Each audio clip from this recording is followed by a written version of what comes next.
intéressant, hein. Décidément, fort intéressant. Ah, vous êtes là. Ben, ça tombe bien, je vais y attendre, hein. Regardez bien.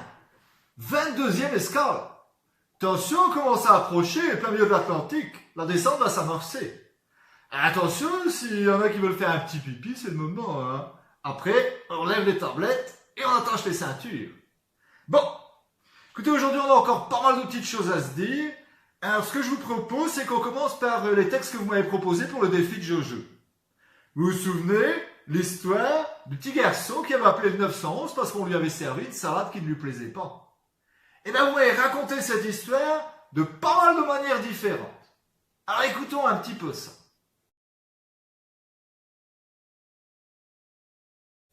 Bonjour, gendarmerie d'Halifax. On va prendre votre déposition. Alors, qui a appelé? Un enfant. Bien. Quel âge avait-il? Il a 12 ans. Il a 12, comme 12? 12 ans. Bien. Quel numéro a-t-il appelé? Le 911. Le 911. Bien. Est-ce qu'il était tout seul? Non, il était gardé. Oui, je vois. Encore une ou deux petites questions, hein. Qui le gardait? Une personne. C'est clair, c'est précis. Et pourquoi a-t-il appelé? Parce que la personne lui a servi une salade. Et comment était cette salade? Verte. Est-ce que la salade lui convenait? Non. Bien, merci pour votre déposition. Nous allons faire le maximum pour retrouver le suspect. La police canadienne elle-même n'a rapporté cette histoire pour le moins originale. Dans un communiqué sur leur site officiel, le caporal Hutchinson m'a raconté qu'un peu avant 22 heures, la gendarmerie royale d'Halifax a répondu à un appel d'urgence du 911. Un enfant de 12 ans, moi, explique que la personne qui me garde m'a servi une salade qui ne me convenait pas. Le pire, c'est que je ne voyais pas la police arriver. Je m'impatiente et je rappelle. La police finit par se déplacer jusqu'à mon domicile. Le caporal conclut dans son communiqué avec une petite touche d'humour et rappelle à tous et notamment à moi-même l'importance que je n'appelle pas les numéros d'urgence. Je crois que je vais me prendre un petit savon par mes parents. Hé collègue, je t'ai raconté une histoire. Un soir, vers 1h du mat, pas loin de la Canebière, la mère de Luc, elle lui donne une salade. Il n'aime pas la salade. Alors Luc, il va dans sa chambre et appelle le 911. Il dit, salut fraté, ça va? Oh non, ma mère m'a servi une salade et j'aime pas. Tu peux faire quelque chose pour moi, bébé? Le policier raccroche. Et voir sa mère, il dit, le policier m'a raccroché au nez, cette grosse merguez. Et moi, je crains une dégain.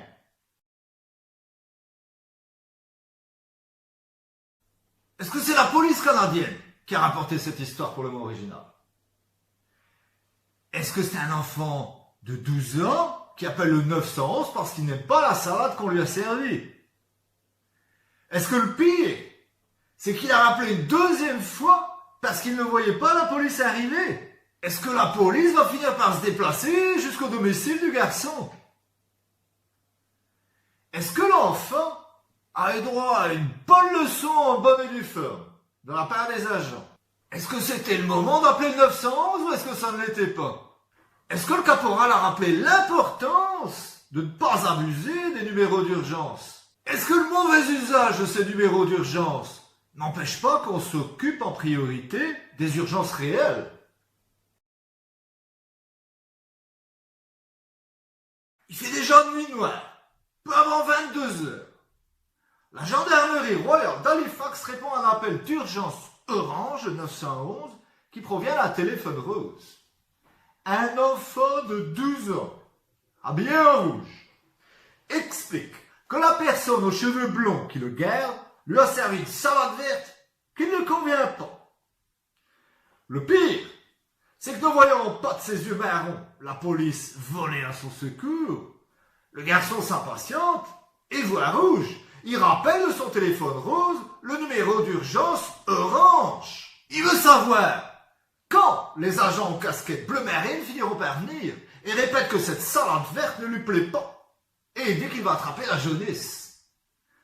La police bleue arrive en voiture blanche, gyrophare bleu et rouge, jusqu'au domicile du garçon. Mais pas dans le but escompté. L'enfant, rouge de colère, puis vert de rage, a surtout eu droit à un sermon en bonne et due forme sur les moments noirs où il est utile d'appeler les secours avec son téléphone rose, et les moments où ça ne l'est pas. Le mauvais usage des numéros d'urgence Orange téléphonique est un problème barbouillé qui touche toutes les générations, qui mobilise des moyens importants et multicolores, et qui empêche les secours de couleur de s'occuper en réalité et en priorité des urgences réelles. Le jeune garçon a ri jaune de sa bêtise. Passons maintenant aux horloges. Vous vous rappelez, hier, je vous avais posé une petite devinette. Quel est le point commun entre un triangle équilatéral et un carré? Eh bien, le triangle équilatéral a cette particularité qu'il a ses trois côtés égaux. Et le carré? Eh bien, il a ses quatre côtés égaux également. Ça veut dire que les deux ont tous leurs côtés de même mesure. C'est ce qu'on appelle des polygones réguliers. Alors, tu sais que des polygones réguliers, tu peux en avoir avec un nombre de côtés comme tu veux, hein. Un pentagone régulier, avec 5 côtés égaux. Un hexagone régulier, 6 côtés égaux. Un heptagone, un octogone, un décagone. Après, les noms deviennent un peu plus compliqués. Mais tu peux quand même en trouver. Alors maintenant, je vais te proposer quelque chose. Est-ce que tu serais capable de me tracer sur cette horloge tous les polygones réguliers, c'est-à-dire ayant tous les côtés de même mesure, qu'il est possible de tracer? Alors tu me le feras d'abord sur cette horloge de 12, mais attention, il est temps maintenant d'utiliser également l'horloge de 60. Et si tu regardes bien, je t'ai montré un exemple. Ici, j'ai trouvé un polygone à 5 côtés, c'est-à-dire un pentagone, et il est régulier, car tous ses côtés ont même mesure, tu pourras vérifier. Alors, tu vas essayer de trouver tous les polygones réguliers sur ton horloge de 12, et tous les polygones réguliers que tu peux trouver sur ton horloge de 60. Bien. Tu ne trouveras pas forcément les mêmes sur les deux horloges. Je pense qu'il y en aura un petit peu plus ici.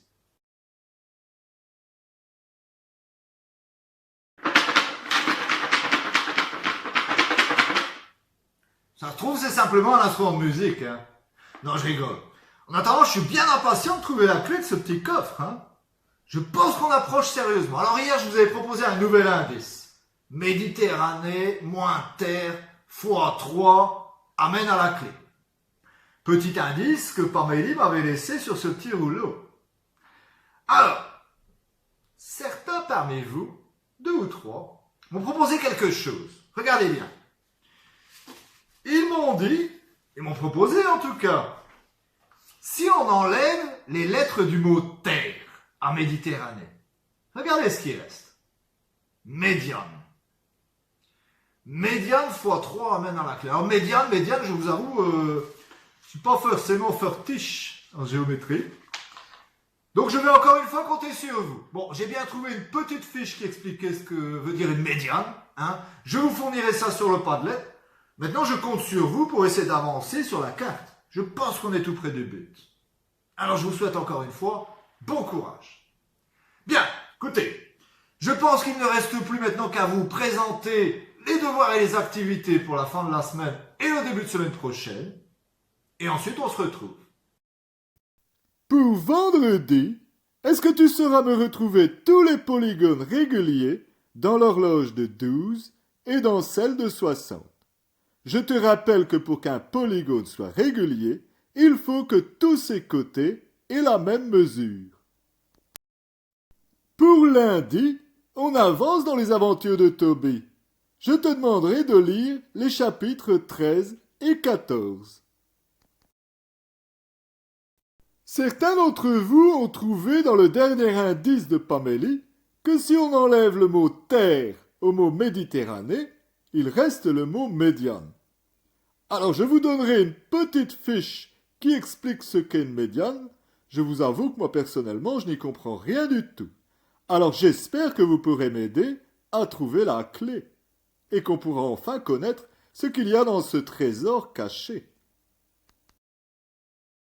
Eh bien les petits pirates, j'espère que vous allez vous débrouiller avec tout ça. Hein. Et puis il ne me reste plus qu'à vous souhaiter une agréable fin de journée. Et comme on dit par chez nous, gardez-la frette